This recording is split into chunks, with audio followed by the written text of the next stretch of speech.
Ya, jadi pas gue pulang ke Bekasi tuh, udah mulai tuh agak sedikit sensitif kan, kayak, wah, kok ada yang aneh nih di rumah nih, biasanya nggak gini kan gitu. Kebetulan pas gue balik ke Bekasi emang rumah udah kosong, keluarga udah ke Bogor semua.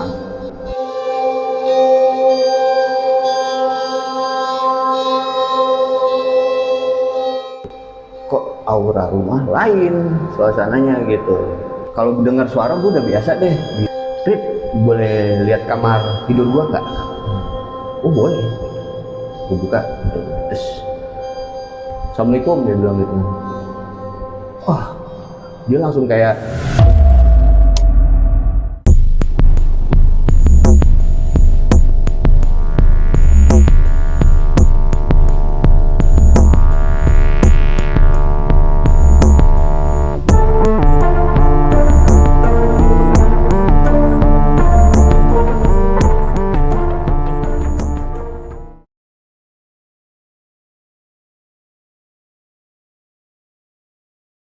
Assalamualaikum warahmatullahi wabarakatuh. Waalaikumsalam warahmatullahi wabarakatuh. Kembali lagi di channel kesayangan kita, Pangsi Merah. Pangsi bersama Merah. gua, Nekol. Kali ini gua kedatangan seorang tamu yang akan menceritakan kisahnya di tanah Kalimantan. Dengan siapa, Bang?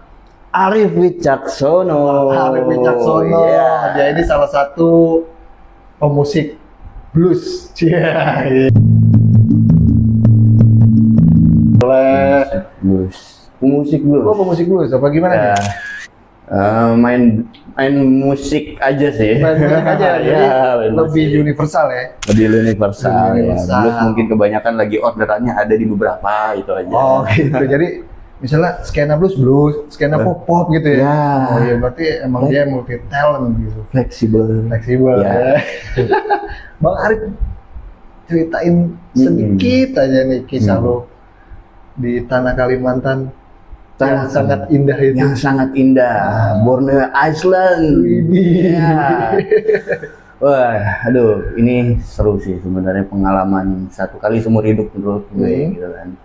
Kalau untuk bicara Kalimantan sendiri ini kan sebenarnya luas gitu. Cuman alhamdulillahnya kebetulan saat di hidup gue saat ini gue berkeluarga dengan istri gue orang Kalimantan Barat gitu. Widih. Ya, jadi kebetulan memang sukunya asli sana gitu. Oh. Sukunya asli Kalimantan Barat dan Dayak. Oh, Dayak oke. asli gitu. Ditahan dulu ya. Nanti ini biar penonton penasaran gitu kan. Oh, Kelanjutan cerita ya. bisa penasaran juga ya. Penasaran. Oke. Oke, buat kalian yang penasaran dengan ceritanya Bang Arif ini, langsung aja dipantengin channelnya sampai habis ya. Jangan di skip-skip. Kenapa? Biar lu nggak ketinggalan ceritanya. Kita bakal bahas ini di Kumis Cetar. Kumis Cetar. Kupas Misteri. Cerita sekitar. Cerita sekitar.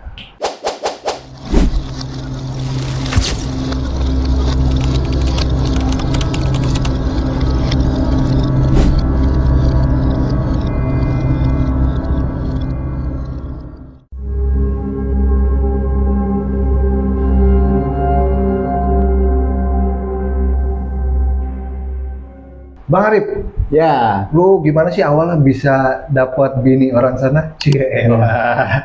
Ceritain dong, nih tips-tipsnya kali kalau ada yang mau juga. wah, Soalnya kan terkenal cantik-cantik. ya betul. Ya, awalnya sebenarnya memang kalau jodoh itu kan udah ada yang ngatur, ya dari yang atas gitu. Ya karena ketemu waktu itu di di Malang, Jawa Timur, teman satu kantor ya, di situ kami cinta lokasi.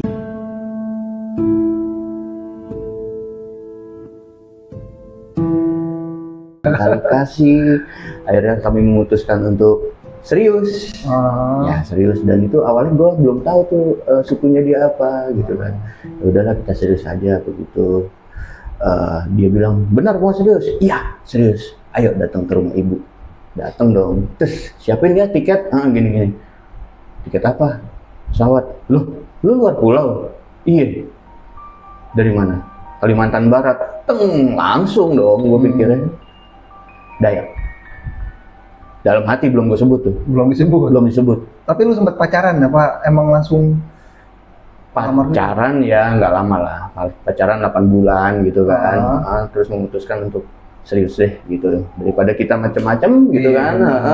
Ya udah kita serius, dan itu awalnya memang gua nggak terlalu ngulik dia masalah sukunya dia apa, karena kan perantau kan, sama-sama perantau, mungkin dia orang Jawa juga atau sama-sama orang Bekasi gitu kan. Ya udah, terus siapin tiket berangkat.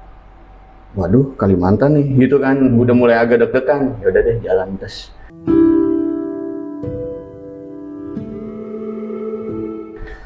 Lu deg-degannya kenapa itu? Karena jauh dari pulau gua biasanya di Bekasi doang gitu. Deg-degannya kan karena konon kalau kata orang-orang yang bilang Kalimantan itu kan identik dengan suku itu gitu. Jadi agak sedikit takut. Gitu. Ya takut gue, namanya kalau orang main sama orang Kalimantan, pada umumnya pasti pada tahu dong gimana. Tapi kan itu konteksnya kalau lu main-main.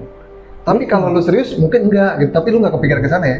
Enggak, awalnya cuman ya udahlah, kita jalan dulu aja gitu kan. Udah jalan dulu, tep sana beneran dong, itu Dayak semua, full keluarganya. Gitu. Ya udah, singkat cerita dari sekian panjang akhirnya gue merit gini. Dan merit di sana itu kan memang harus adat. Merit adat ini terus nikah negara udah selesai. Ya udah, mulai dari situ timbul ada yang namanya tuh perasaan kayak gue kalau nikah sama orang luar pulau pasti ada sesuatu imbasnya di diri gue. Wah, kayak ada yang nambah nih, entah nambah atau spirit kehidupan atau apa. Tapi yang gue rasa dari sense gue gitu, kayak feeling gue kok kayak ke hal-hal yang di luar logika agak tajam ya. Gitu. Jadi secara nggak langsung itu batin lu lebih peka gitu sama yang gitu. Notabene sebenarnya gue penakut. Gue penakut. Sebenarnya. Tapi pas udah mulai sadarnya tuh pas setelah merit tuh baru sadar kalau setelah merit gua apa gitu. Iya, kok kemana-mana gue berani. Iya, maksudnya contoh nggak maksudnya nggak kayak tempat gelap sendiri, nggak, maksud gue kayak gini. Setiap gue ngerantau ke daerah mana aja yang belum pernah gue injak, gue berani. Padahal gue orang Bekasi. Iya kan. Maksud gue kayak gue punya kayak ada nambah power sendiri gitu, entah gimana. Ya itulah positifnya setelah menikah gitu. Jadi tingkat kedewasaan jadi nambah, feeling sensitivitas, sense indera keenam jadi tajam gitu. Imbasnya itu hal di luar logika gue lebih tajam daripada sebelumnya. Kalau dulu kan waktu masih kecil tuh suka dengar yang namanya gitu tuh, ditinggal di rumah sendiri sama ibu. Itu apa sih gitu. Nah, setelah merit itu mata gue bisa ngeliat sosok. Ya, jadi pas gue pulang ke Bekasi tuh udah mulai tuh agak sedikit sensitif kan, kayak wah, kok ada yang aneh nih di rumah nih, biasanya nggak gini kan gitu. Kebetulan pas gue balik ke Bekasi emang rumah udah kosong, keluarga udah ke Bogor semua gitu.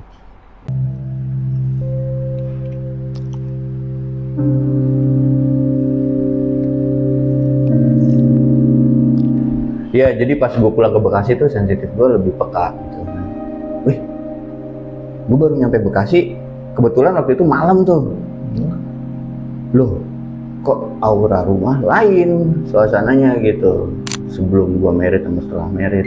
Kebetulan rumah emang udah kosong, tinggal gue sendiri, bokap nyokap udah ke Bogor semua.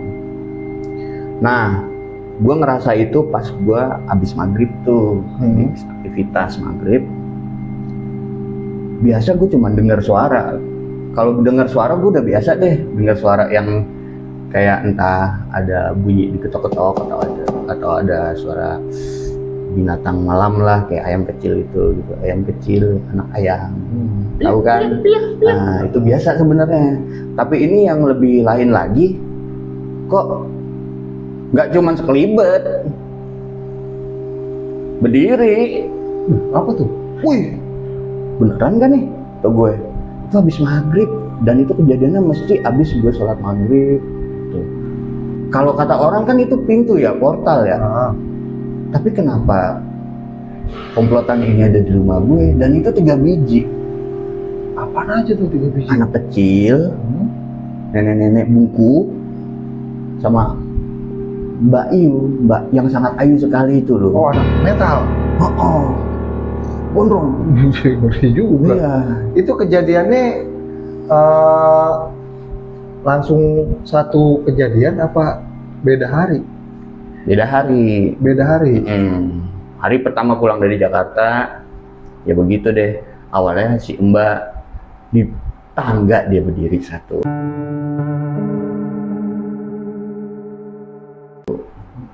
Diem nggak gerak, diem. Ah udahlah. Kebetulan emang gue mandi di situ. Di bawah tangga itu? Iya, emang itu ada kamar mandi toilet keluarga gitu. Kalau kata orang dulu kan, ya udah sih, telanjang aja. Ya udah gue mandi, pintu sengaja nggak gue tutup, gue pengen tahu nih orang kabur apa enggak, benda ini kabur apa enggak. Mandi, biar anjir masih manteng di situ, yaudah lu temenin gue. Gitu. Maksud gue, kok jadi gini ya? Gitu. Itu kejadian setelah nikah ya? Tapi awal sebelum lu nikah itu emang apa namanya yang tadi lu bilang tuh indra sensitif lu nggak setajam ini? Cuman bunyi suara-suara aja. Dan alhamdulillahnya begitu kalau ditongolin gitu, gua nggak ada getar cuy. Lebih berani. Kalau orang kan berinding ya, gua anjir, udah temenin gue di sini, gua mandi udah lu situ gitu. Anjir bro. Gak tahu kenapa, padahal gue penakut loh aslinya. Yang tadi lu bilang kan? Iya, gue aslinya penakut. Karena gini, di rumah gue sendirian, keluarga udah pada ke Bogor. Udah lu gak apa-apa sini temenin gue, jadi temen gue main. Artinya bukan gue main hari-hari keseharian, bukan gitu. Udah lu kalau mau di sini tapi jangan ganggu gue ya. Udah. Habis itu kelar gue mandi, gue andukan, gue taruh dalam, hilang. Tapi lama itu. Mandi 9 detik aja dia berdiri. 9 detik ya, lumayan lama lah kalau 9 detik itu. Nggak sempat lu takol gitu kagak? Jangan, ntar kabur dia. Udah temenin gue di sini, gue bilang gitu. Pas sengaja gitu bro, buset deh. Sendirian kayak di rumah gitu kan, biar ada temen aja. Iya. Cuman lucunya ya, alhamdulillahnya kalau gue yang punya rumah nggak tahu ya, gue nggak ada sentuhan fisik. Kalau misalnya teman-teman gue datang ke situ, gue kan main motor juga. Komunitas otomotif gitu. Setiap teman-teman gue numpang pipis di kamar gue di situ, kamar mandi, pasti diginiin, gitu. Tuh. Tapi nggak fisik, maksudnya nggak nongol fisik gitu? Nggak, cuman sentuhan tangan, ya. Dan itu mesti 3 kali. Kenapa ya? Ganjil. Enggak. Kenapa harus 3? Nah, itu masih jadi misteri tuh. Kenapa? Coba tanya sama Mbak Kuntinya langsung. Bang Arif kan sering ketemu nih. Gitu. Jadi, ya alhamdulillahnya kalau udah wujud sih, gue udah biasa sih sekarang. Karena hampir tiap hari gitu. Hampir tiap hari, dan itu beda-beda apa makhluknya itu lagi? Enggak, anak buah gue kan 3 biji itu. 3 biji itu? Iya. Jadi kru gue sekarang mereka. Yang kecil tuh yang suka lari-lari tuh di ruang tamu, anak kecil sama nenek-nenek. Oh, munculnya pasti habis maghrib? Habis maghrib. Kalau misalkan jam 12 ke atas gitu? Enggak.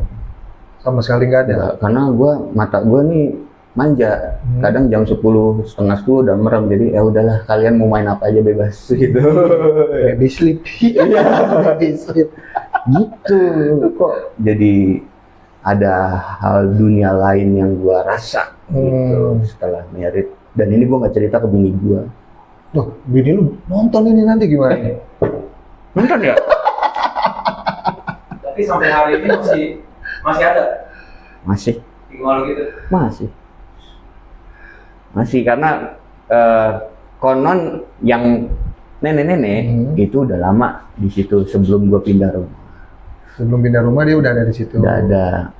Kalau yang kecil ini, gua ngobrol sama tetangga katanya bawaan dari gusuran pinggir tol Jatiwaringin itu kan ada proyek apa? MRT ya? MRT. Nah itu ada rumah tuh digusur. Nah salah satunya anak kecil itu ternyata punya rumah besar di situ karena gusuran proyek. Nah yang rumah besar digusur proyek itu jadi tetangga gue. Ikutlah dia di situ. Jadi seneng kan, rumah gua kan sepi, kosong. Gua kadang suka manggung, kadang suka long trip, touring ya. touring, rumah kosong gitu. Dan itu tetangga lu bisa ngeliat juga?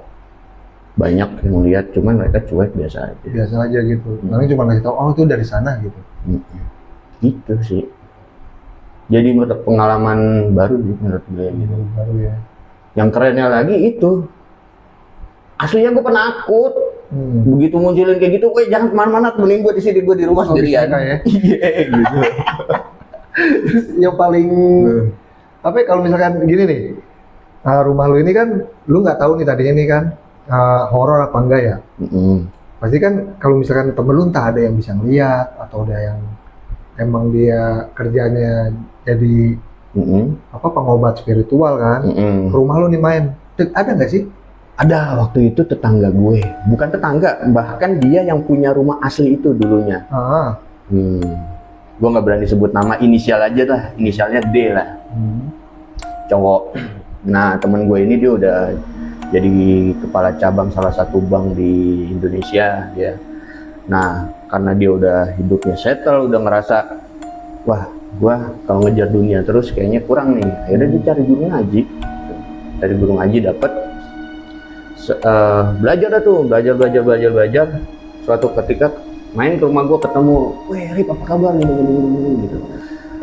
Ngobrol yuk di garasi gue gitu. Dia lagi gendong anaknya yang paling kecil tuh. Anaknya umur berapa ya? 2 tahun ya, cowok juga.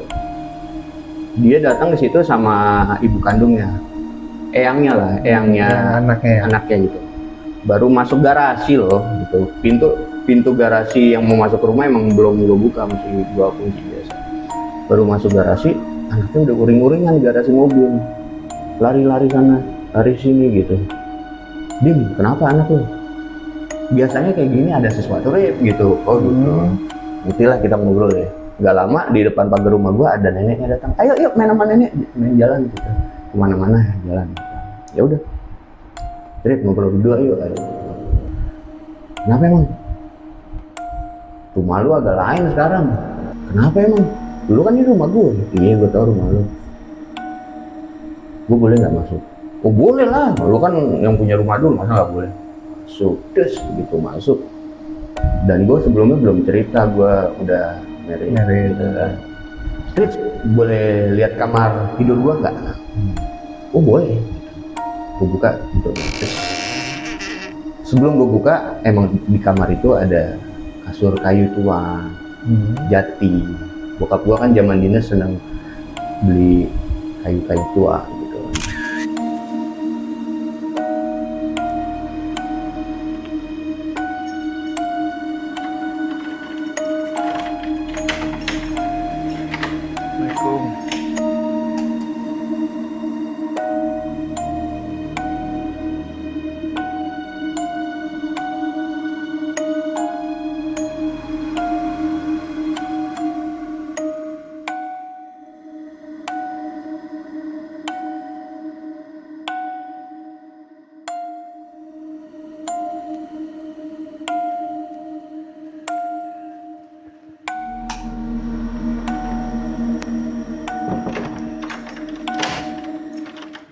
Memang kasur-kasur zaman dulu gimana sih? Ada tirainya tuh, ada apa sih kalau orang mau tidur biar nggak kena nyamuk? Kelambu, ya ada kelambunya, dan itu kayu jati tua. Gua nggak cerita sama dia, gitu gua buka terus, Assalamualaikum dia bilang gitu. Wah, dia langsung kayak begini, kayak kena apa gitu kan, gua nggak tahu. Bentar gua nyalain lampu. Gua yang punya rumah biasa kan, nyalain lampu udah terang lagi. Terus tutup lagi deh, kenapa? Katanya tadi mau masuk. Enggak, tutup lagi ya, tutup. Udah berapa lama nggak dibuka? Paling 3 bulan. Harus sering-sering dibuka ya gitu. Kenapa emang? Nggak lain aja. Udah dibuka lagi, Rip, buka lagi. Temen gue bilang, Assalamualaikum. Oh pantesan. Ada kayu kasur jati tua, Rip, di sini. Emang ngaruhnya apa kata gue? Orang cuman benda mati gitu kan. Nah di situ tuh lucunya sensitivitas mata gue nggak terlalu dalam, dia yang dalam nih. Kan gue cuma diliatin 3 biji doang anak buah gue tuh, yang kecil, nenek-nenek sama si mbak-mbak metal, 3 biji itu doang. Nah ikan yang di dalam tuh lebih banyak. Iya, lebih banyak. Benar, tutup lagi, terus kenapa sih Din gitu? Enggak, gua heran ini kenapa yang di Kalimantan kok ada di sini. Lu udah tahu? Padahal gua nggak cerita awalnya gue nyari. Emang kenapa Din? Enggak, ini ada orang Kalimantan. Lu emang ngeliat tangan lu itu diikat. Gue langsung mikir gini, gue belum cerita kok tapi dia tahu. Tuh, berarti ada sesuatu nih. Iya, emang gue udah married sama orang Kalimantan, gue gitu. Oh pantes deh, ya udah nggak apa-apa gitu. Ambil positifnya aja, dia bilang gitu. Udah mulai dari situ kayak ngobrol nih, Rip, kalau bisa sih jangan sering dikosongin rumah gitu, aktivitas aja, aktivitas gitu, baik-baik aja lah gitu. Kenapa emang? Karena di rumah lu itu yang paling kuat itu aura Kalimantan. Di situ Kalimantannya ada dua, dari pihak lu sama pihak sebelum lu. Pihak sebelum gue, maksudnya apaan nih? Gak tahu, gue ngerasa di situ ada satu pihak sebelum lu, tapi dia tetap tunduknya lewat lu gitu. Loh, tunduk emang gue siapa gitu? Gue bukan siapa-siapa gitu. Nggak, pokoknya di sini yang kuat dari pihak lu, Rip gitu. Gue mikir kan, maksud dia apa ya gitu ya? Emang waktu gue sebelum nikah, bokap punya mandau itu golok asli Kalimantan Barat. Emang disimpan di situ, cuman nggak pernah gue sentuh gitu. Mungkin dari situ kali ya. Akhirnya gue ngobrol lah sama teman gue. Ya, gue sih ada barang simpenan, cuman itu bukan punya gue, punya bapak. Oh pantes, Rip. Apaan itu bendanya? Mandau. Oh, ya udah. Dia bilang gini nih, kalau bisa Rip dimandiin ya. Gua nggak ngerti mandiinnya gimana. Kali kayak mandiin bayi. Mandiinnya gimana ya? Enggak, lu belajar deh nanti di YouTube atau di mana gitu kan. Ada cara mandiin benda pusaka gitu. Oh tuh benda pusaka. Gua kan taunya kayak cuman hadiah oleh-oleh kan. Enggak, Rip. Kalau yang dari luar pulau, apalagi barang kayak gitu, itu auranya udah kena sama gue, itu harus ada treatment khusus. Gue nanya, kok lu bisa tahu-tahuan sih sekarang? Perasaan dulu lu nggak kayak gini, coy, gue bilang. Gue belajar ya, sekarang gue punya guru ngaji. Oh, bagus dah, gitu. Hasil belajar gue sama guru ngaji begitu. Ya agak sedikit sensitif sekarang gue, gitu. Kayak nggak bisa sembarangan ngobrol sama orang. Oh, udahlah. Ya singkat ceritanya di situ intinya gue harus banyak aktivitas di rumah itu, jangan dikosongin. Tapi dia ngomong gak sih temen lu, sosoknya apa gitu yang di dalam itu? Enggak? Ada, dia menyebutkan bentuk sih. Bentuknya disebutin sama dia. Dua-duanya apa salah satu aja? Salah satu yang ditakutin sama dia.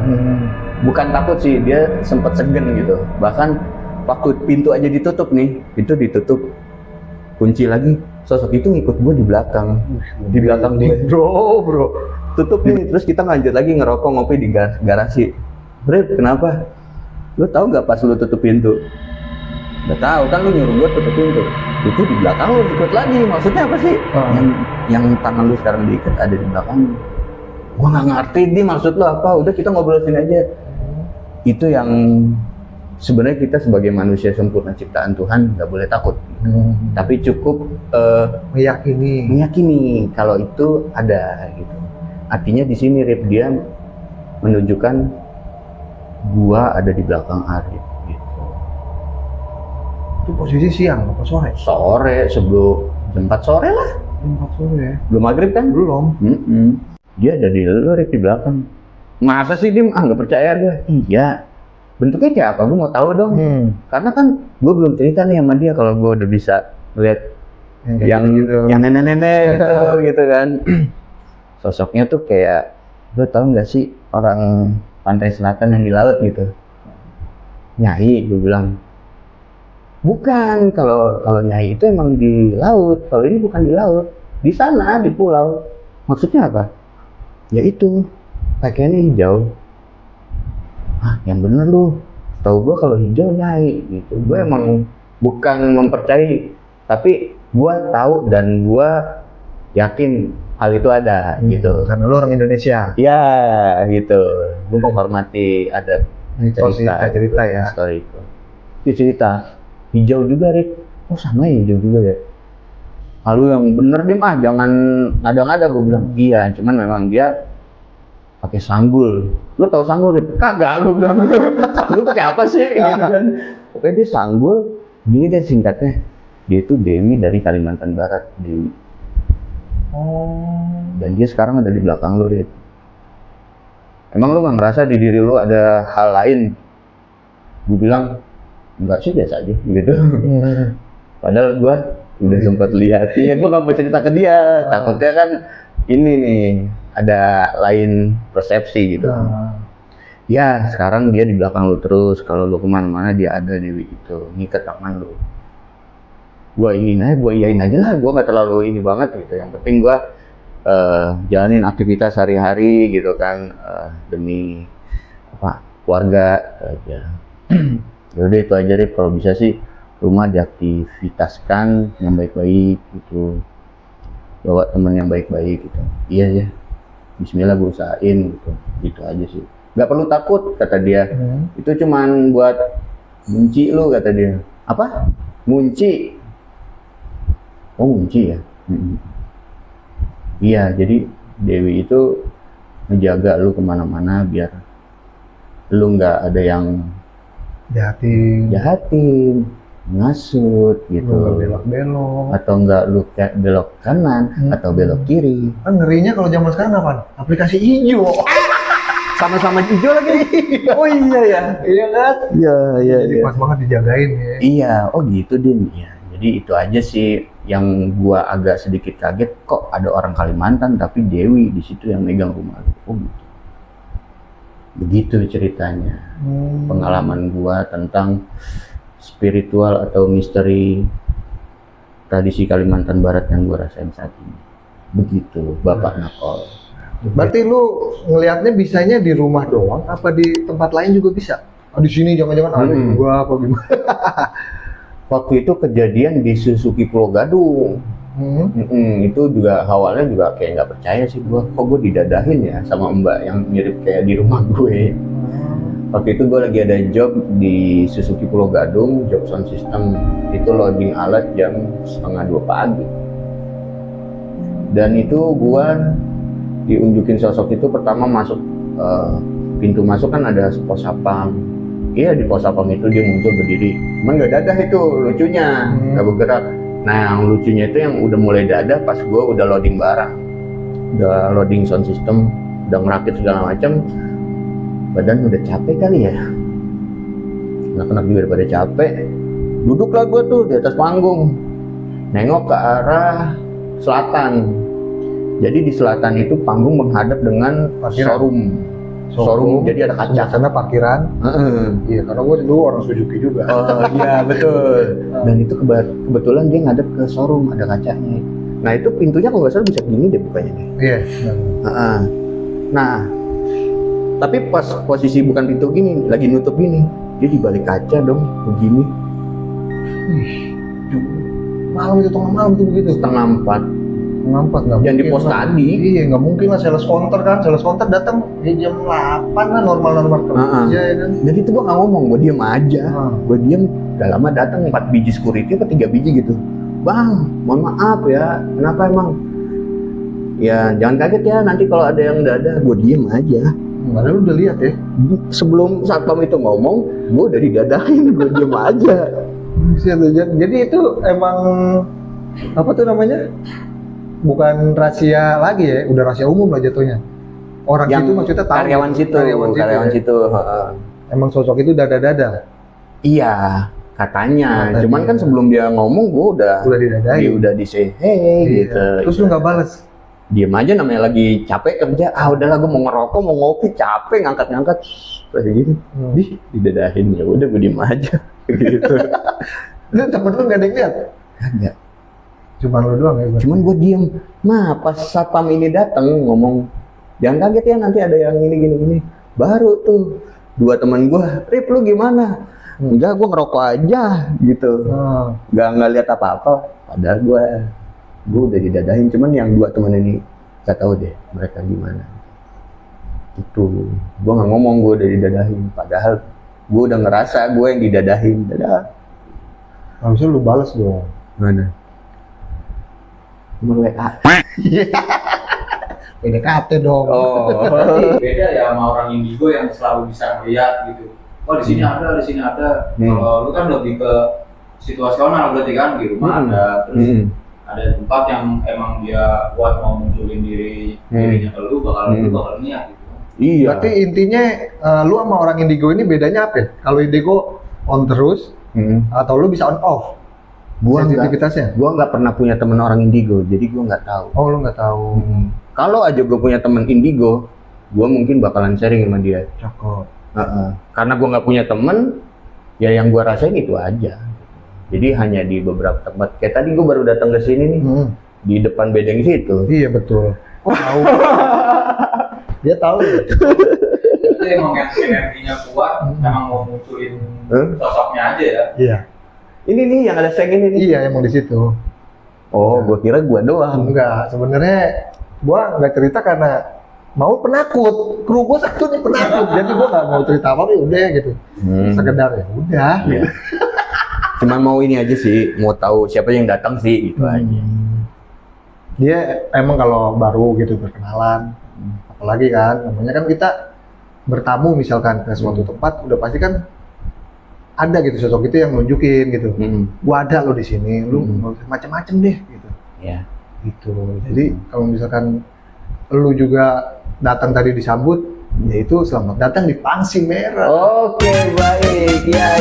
Berarti termasuk kru juga ya. Oh, penyambut tamu. Menyambut tamu, dia welcome kok, baik kok gitu. Ya. Selama kita nggak macem-macem, aman. Aman ya? Aman, tenang aja. Oke. Jadi ternyata gue doang yang lihat. Ternyata MC-nya juga ya. Ya, seperti Iya. itulah. Oke. Sikon rumah sekarang ditempatin full 24 jam apa enggak? 0-0. 0-0. Kayaknya mereka lagi main catur tuh sekarang. Tiap hari main catur, karambol sama anak buah baru mereka. Harusnya dibekelin. Jadi ini kalau lu mau jajan gitu kan. Ini buat beli token untuk pembayaran wifi ini ya. Gitu. Enak juga sih sebenarnya kalau bisa ya.